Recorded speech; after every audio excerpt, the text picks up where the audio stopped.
Hello and welcome to another How to Wow video. I am Nicole Watt, the Pixel Maven at Pixel Maven's Retreat, and I'm your host. So let's get started with another really cool technique that will wow everyone that sees your cards. Today we'll be looking at this sentiment here and the shadow that I got on the words wishing and you.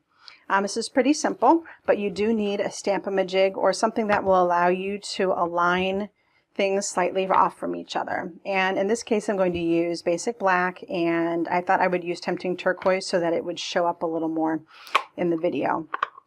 I think one of the keys to this is using the basic black or a very dark color for your primary image, so that way when you stamp over it for the shadow you don't see it where it crosses over. So now that I have my initial sentiment, I'm going to just use this inked up the way it is, because I just need a little guide here on my Stamp-A-Majig. And basically all you're going to do is align it a little off and use your Stamp-A-Majig to get that in a precision placement. So if I want the shadow to come down and to the right, like I did in my card sample here, I would just take this, it has the sentiment on it, and align the wishing and you down and to the right as far as I wanted to go. And actually I'm going to go a little farther than I did in my sample here so you can really see it. And the key to this also is that I don't want to have the shadow on everything. I just want it to be wishing and you. So now that I have this lined up, I'm just going to go ahead and take the marker side and just color in the words wishing and you, being careful to avoid where they come close to the little words. Alright, so you can see I have that inked up here and not that. I'm going to go ahead and huff on it a little bit with my breath to reactivate the ink.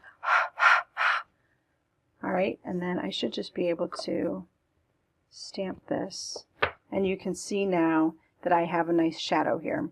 I don't think that I would go this far, but I thought for illustration purposes that way you could kind of see how it works out. So let's try that again. Alright, and of course don't forget to wash your stamps in between, especially if you're going to use a lighter color for your shadow. And you can do this in this order too. Once you have the ink on here, if you huff it to reactivate it, you'll be good to go. Alright, so this might be a technique that you want to try on a scrap before you do your final. Okay, so this time I'm going to put it really a lot closer so that it turns out more like this one. Okay, huff on your stamp. Okay, there you go. So now this one is still even a little farther away, but it's much closer. I think it's a little easier to read. So that's how you add a shadow to your stamps. Very easy and very wow. I hope you give this a try in your next project, and when you do, please remember to tag it with the hashtag PMRinspired17 so I can find you out on social media and share you with all my followers. Until next time, happy crafting.